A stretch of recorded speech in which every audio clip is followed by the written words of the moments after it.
Bolivia. Hello. All right, we have to talk about it because this is a big deal. It's important. It's serious. So, first of all, I'm going to get the big question out of the way. Bolivia was a coup. What just happened in Bolivia? It was literally the military and the police using violence and threatening violence to force the president to step down. Literally the definition of a coup. This isn't even what we should be arguing about. Like this so obvious.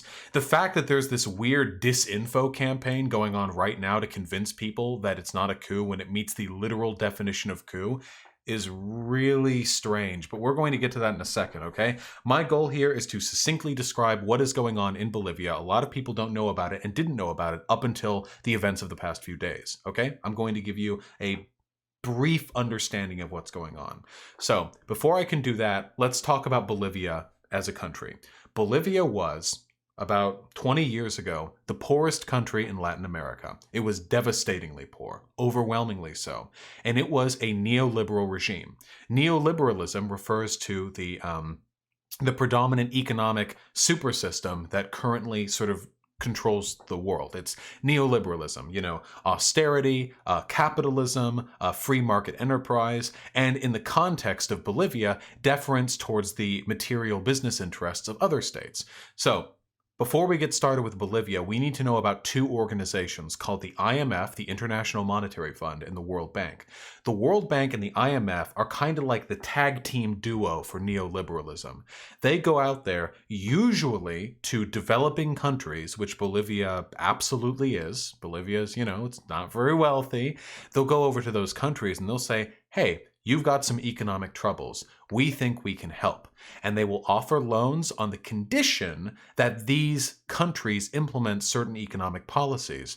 In a strange coincidence, the economic policies that are advocated for are almost always in line with the material interests of Western businesses. What this usually means in practice is that a country that was poor becomes more economically productive, but only to the benefit of the businesses that are buying off the resources this country is selling. So the country stays that poor. The people stay that poor. The leaders of that country are complicit with foreign business to sort of exploit what's going on in that country. This is a long-standing practice of the World Bank and IMF. This has been happening for a long time, and while going into this substantively would take a long time, I encourage you to read more in the histories of these organizations and the success rates in the countries they operate within. That is to say, increases in standard of living of the population. Bolivia was one of many countries that were trapped in the stranglehold of the IMF and the World Bank. But enter a madman, Evo Morales. Evo Morales was an, at the time, extremely popular politician and most notably a member of Bolivia's indigenous population. Why is that significant? Well, here in America, I live in America. If you don't live in America, fuck you.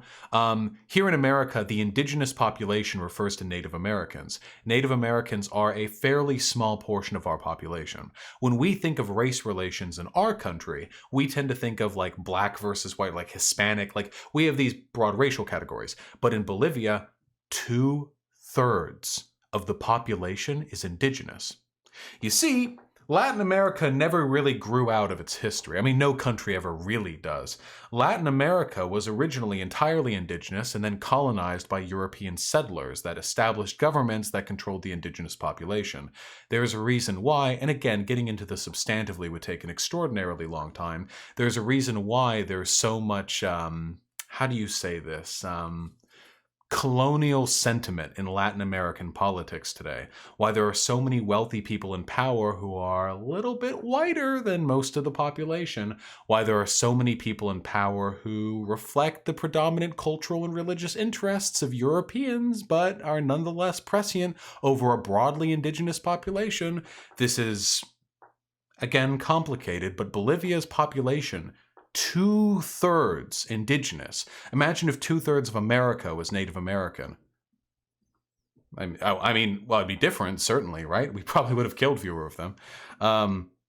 Whatever the case may be, Evo Morales was the first indigenous president ever elected elected. This is a free election in Bolivia. And Evo Morales quickly became the single greatest leader of that country that has ever been seen. I'm sorry, pardon me for the hyperbolic language. I am left-leaning, so of course there's bias in this. But the extent to which Evo Morales, the extent to which Evo improved his country is extraordinary. He obliterated illiteracy. Poverty and severe poverty were cut down to a significant fraction. He implemented a women's council to try and bring about better gender parity. A council of 50% women, 50% men. He tried to establish, to bring women to their part in government. He was the first indigenous president and worked immediately towards establishing both legitimacy and rights for the indigenous population, which is, again, 2/3 of the population of their country. He was extraordinarily productive. He cut down on, and Lib Raven here, a known retard in my chat, is saying good thing he was in power at the time when global capitalism was doing this all around the world.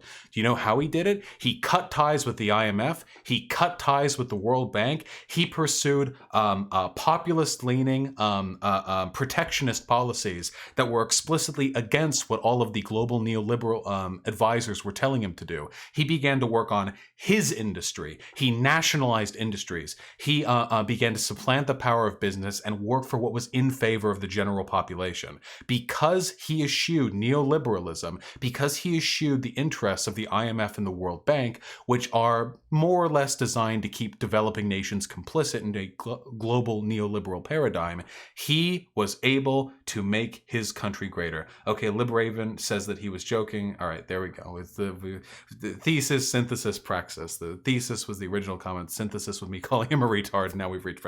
Okay, whatever. Anyway, I'm not. You can go. I mean, look. I'm like here.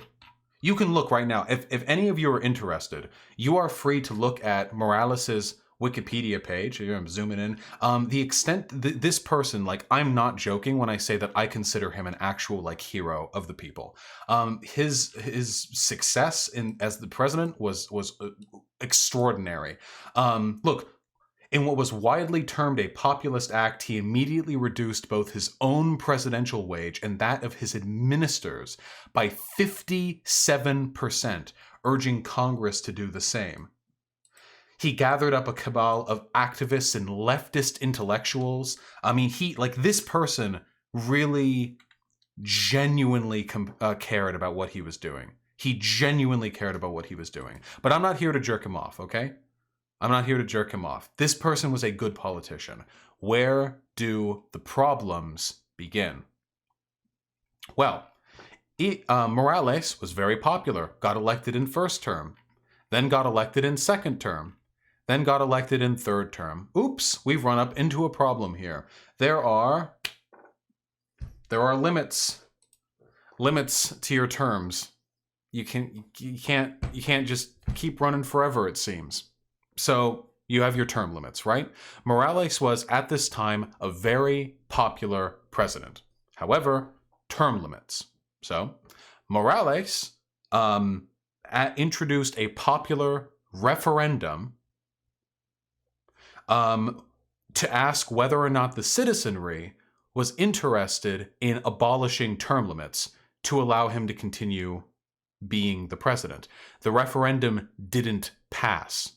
It lost with like 48.9% or some crazy narrow margin like that. Shortly afterward, the Supreme Court of Bolivia ruled that the referendum had been tampered with by foreign powers and that a proper result would have been one which favored the abolition of term limits. And so the Supreme Court ended the term limits. Now, we need to break this down. Keep in mind, Morales was democratically elected. This isn't a dictatorship. The Supreme Court wasn't like full of stooges that he picked. The Supreme Court's ruling was that term limits should be abolished.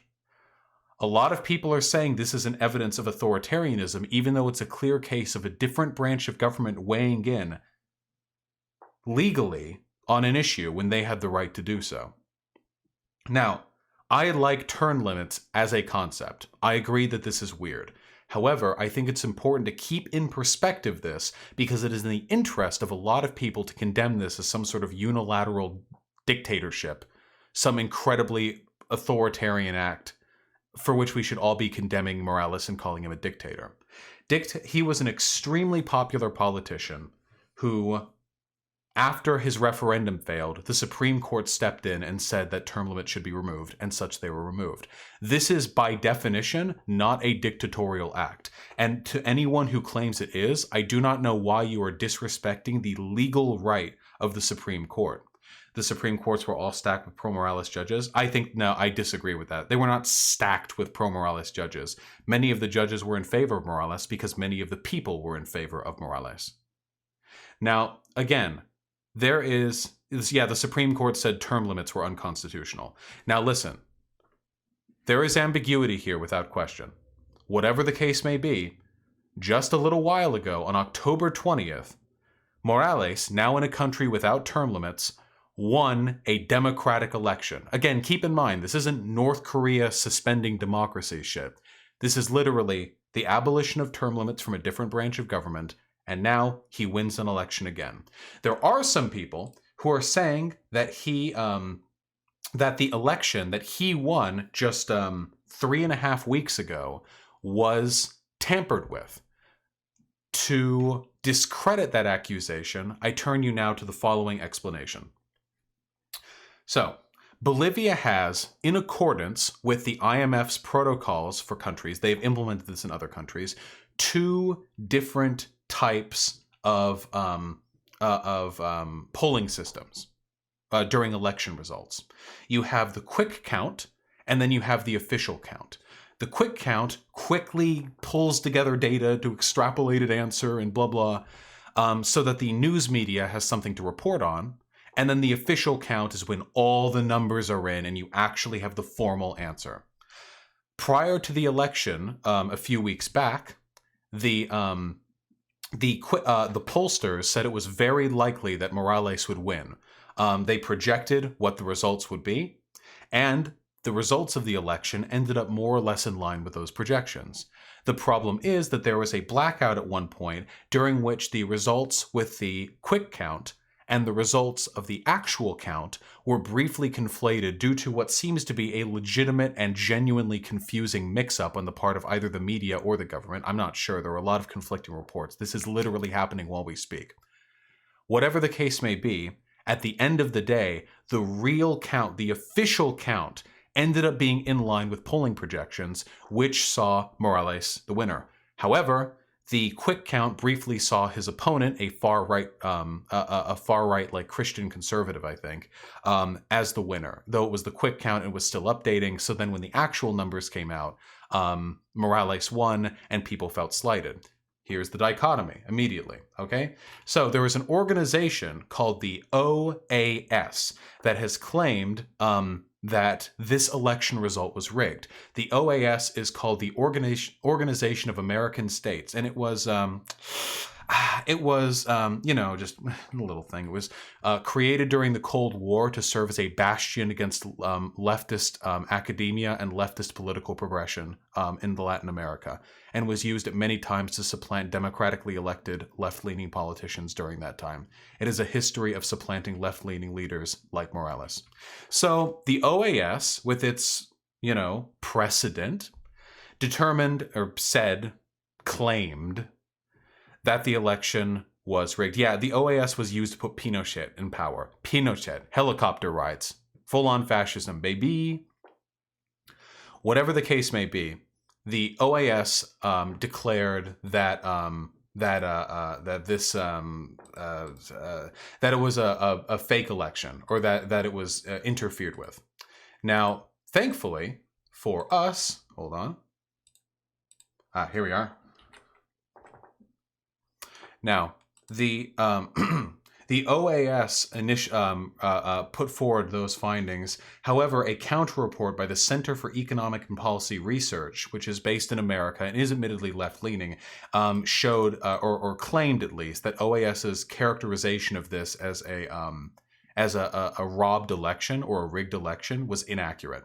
So again, this is happening literally right now. This is currently happening. A lot of data is still really mixed and confused. So what it seems like is the Supreme Court of Bolivia said that term limits are unconstitutional and abolished them. Morales won again and won with his fourth term in a victory that was in line with what the pollsters had predicted a few weeks prior. However, the due to some confusion, mix-up, miscount with the way that their dual polling system works, it seemed momentarily as though that the election would not have been decided during that time, and they would have triggered a second round because they were too close to one another. It was too close of a race, and for that reason, people are arguing over whether or not those elections are legitimate. However, the organization that is arguing it is an illegitimate election is literally the OAS, which is an incredibly biased anti-left propagandist group that has absolutely no business weighing in impartially on something like this, in my opinion. So that's where we're left with today. Well, not actually. That's where we're left with 3 days ago. Shortly thereafter, we have some problems. Namely, Morales gets deposed. Morales gets deposed. You see, there was a broad factional movement in the opposition, in the right wing, that was interested in seeing him out of power, and they had all of the excuse they needed with this little election mix-up accusation of meddling to take to the streets. There was immediately talk of a coup. Here, we have a wonderful link provided to me by chat. I'm not going to go over the details held within, but the Radio Education Network of Bolivia leaked 16 audios involving opposition leaders who are calling for a coup d'etat against the government of President Evo Morales, a political action which would have been coordinated from the U.S. Embassy in Andean country. Among those mentioned in the audios are the U.S. Senators Marco Rubio, Bob Menendez, and Ted Cruz, who would maintain this is translated, by the way, contact with the Bolivian opposition in order to achieve a possible regime change in the South American country. Now, if we want to really quickly Google something, really quickly, okay? America regime change Wikipedia. America has something of a history in regime change in Latin America. So when I say that there is a decent possibility that America was involved in the far-right coup that has now supplanted Evo Morales, I think I'm speaking with some level of authority, because I am scrolling past an incomplete list of the times when America has interfered in foreign elections. Incomplete, you know. I could go, see, for each and every one of these, I could go find their own page. These are just summaries, just, you know, most of them over the past 100 years, by the way. Just casual. There we go. Got even more foreign electoral interference. Oh, ouch, ease. Not all of these are by America, but the Western powers. It's you know, it's something we do a lot. There are recordings of those. There are recordings of the leaked logs out there as well, if someone was interested in learning more about them. So a coup takes place. Great, cool, nice meme. Let's learn a little more. What about this coup? What can we learn from them? Well, we know. We know for a fact that the coup is being mandated by a far-right Christian fundamentalist group. We know for a fact that they were engaging in violence, and we know for a fact that Evo Morales actually stepped down to prevent future violence. That he willingly, this is, by the way, not the action of a dictator, willingly stepped down from power to prevent future violence, ordered absolutely no violence against those who attacked him or who came after him. And what's more, prior to stepping down, he offered to hold a new election. Again, I understand people have issues with the idea of the Supreme Court removing term limits, and I share your suspicions. But this is not the behavior of a dictator. In democratic election, he won time after time after time. When he stepped down, he did so to prevent future violence from the military against his supporters, which is happening right now, by the way. If you want to go on Twitter and look on videos coming out of Bolivia, I remember the most recent video that I saw was one of Morales' constituents, a female mayor, an indigenous woman, being dragged around the streets on her knees, having her head shaved and having red paint poured all over her. Because she supported Morales. It's, this is what the far right does in every country anytime there's a regime change. Every single time. Why was the military against him in the first place, though? Because supplanted interest. The military tends to lean far right-wing. He wasn't able to successfully destroy all of the right-wing elements in his constituency. Where? Link it? K-Prime, I'm streaming. Would you mind linking it in chat? Here's another nice piece of information. This is the interim president of Bolivia now, a far-right Christian fundamentalist and a white person. Just interesting, again, Morales was the first indigenous president, and now we have this. Here's the tweet translated. I dream of a Bolivia free of satanic indigenous rituals. The city is not for Indians, that's indigenous people. Let them go to the Altiplano or the Chaco. So that's like send them to the mountains. So that's 2/3 of the population there, free of satanic indigenous rituals. Bolivia has a long-standing history of state violence against its indigenous population because whiteys tend to be in charge, non-indigenous European descendants who channel Christian fundamentalism. So that's cool. I mean, that's all great. That's nice. By the way, here are people who want Morales back. Cute little clip on Twitter, no big. Just a march of his supporters.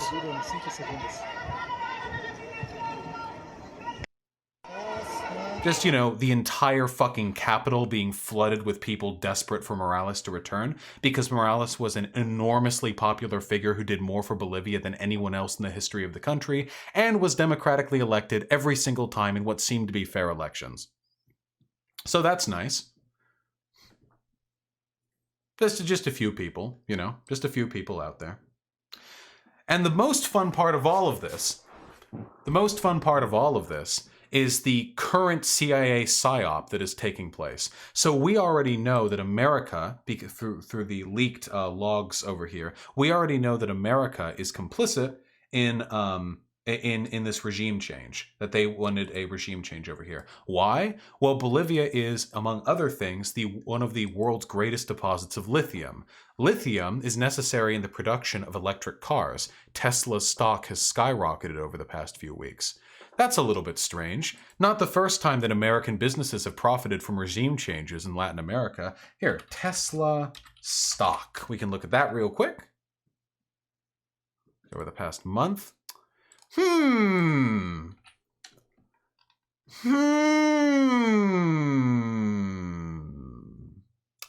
Here, right here, October 20th-ish. This was when the election was announced. And then the AOC or the OAC report and the far-right militarism began to rise in Bolivia. Greater and greater threats against the presidency as far right-wing militias coupled with business interests in the Western world to decide what happens to the future of the country. Just a 254 to 328 stock point jump. Just an enormous fucking leap that has only grown higher since. No big deal. Just strange. Just a coincidence.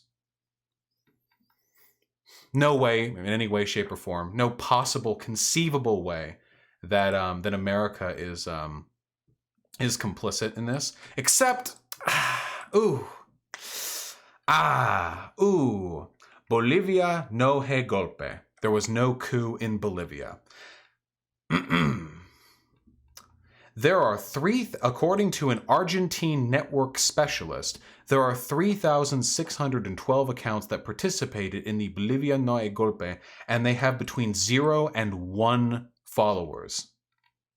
Huge Twitter algorithms. If you typed in at any point over the past few days, hashtag Bolivia no hay golpe, you're going to find a bunch of people whose accounts were created in November. I'll tell you that, okay?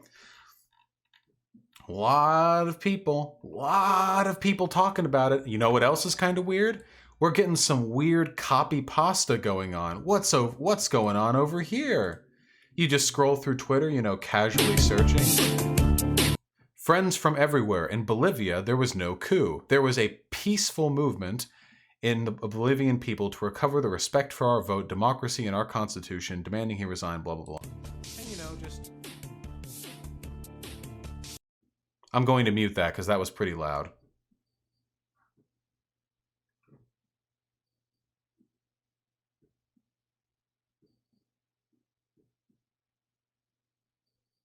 So this was a little bit strange.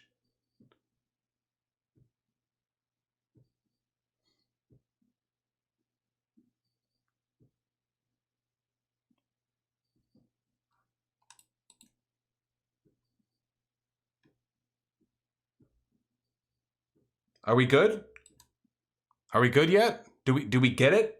There's an active disinfo campaign being coordinated by people online to spread misinformation about this. Interestingly enough, one of the people who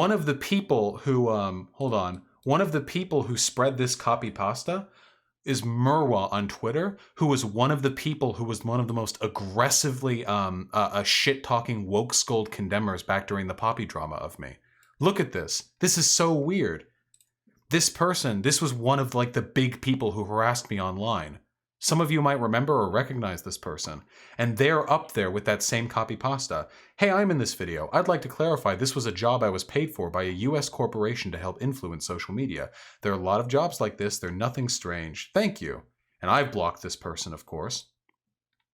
Jobs like this are handed out all the time to different people for different purposes. There's really nothing new and definitely nothing to be worried about. So that's really nice. Nice to know one of the people who woke scolded me is literally complicit. Literally complicit in this. So what do we have here? Well, I think at the end of the day, I summarized it best in my, one might say, groundbreaking tweet earlier yesterday, which is this. Let me find it. There's me making fun of the Sonic movie. Here we go. So look, this one's a killer right there. See? So here are all the people spamming the same things. Do you like that? Okay. Now, the Bolivia no he golpe hashtag, a Spanish or Portuguese, I have no fucking idea, okay? The Spanish hashtag, this is Spanish, right? Spanish. Okay, Spanish. Please, guys, don't make fun of me. Guys, please. Oh, God, please, God. Oh, please, God. Spanish. Is trending. Now, this is a Spanish hashtag, over 150,000 tweets, trending in Virginia. That's really weird. That's very strange. What's in Virginia?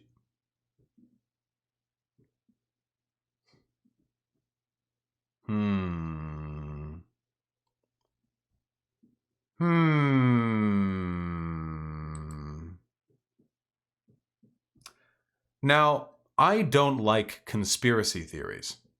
I don't like them. I like facts and data.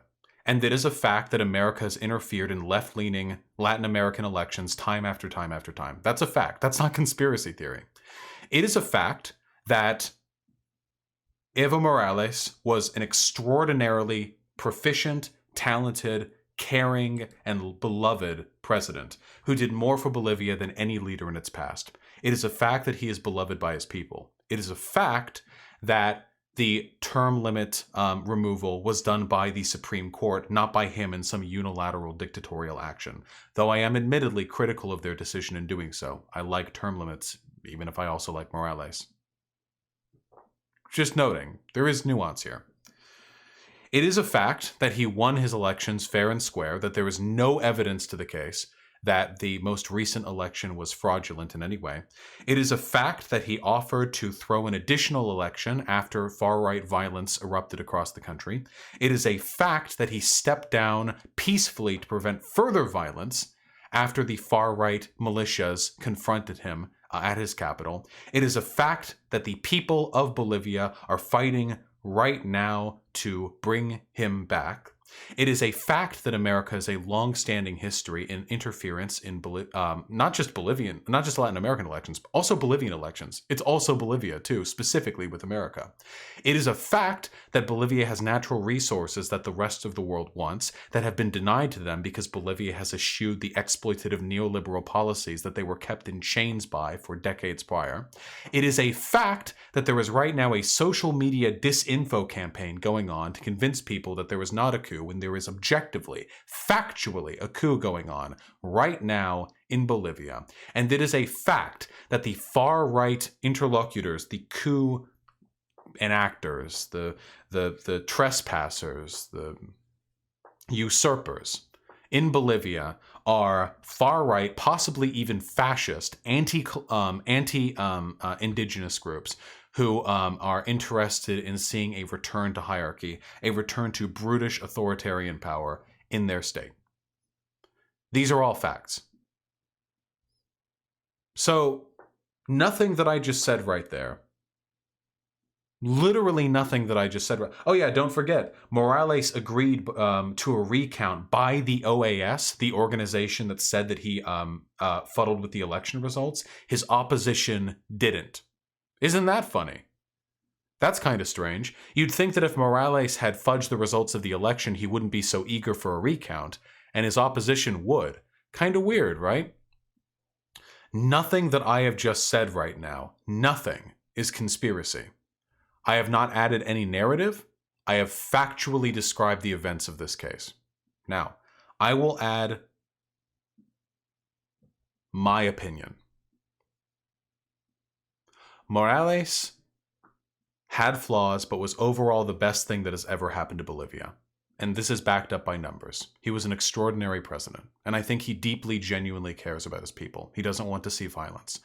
The people who are supplanting him right now through a coup, through illegal election tampering, through international condemnation, and through the interference of American business interests are monsters who are yet again, for the 72nd time, overthrowing a left-leaning Latin American president who is unfriendly to American corporations so that they can continue to exploit the people and resources in that region. There was a coup in Bolivia. There was a coup in Bolivia, and it's happening right now. And we need to do everything in our power to stop it. Because this is insane. This is literally a coup happening right now, and an obvious one at that. This is lazy, and it's just happening. The majority of the population want Morales. I believe in democracy. I believe in freedom. I believe in fair elections. And that's why I want Morales back, to serve out his 4th term as president. Because I would rather have a president who keeps getting democratically elected with no term limits than far-right military fascist groups who seize power with no election, lie about election results, meddling, and rely on interference from foreign powers to ensure their power. I'd much rather have the former than the latter.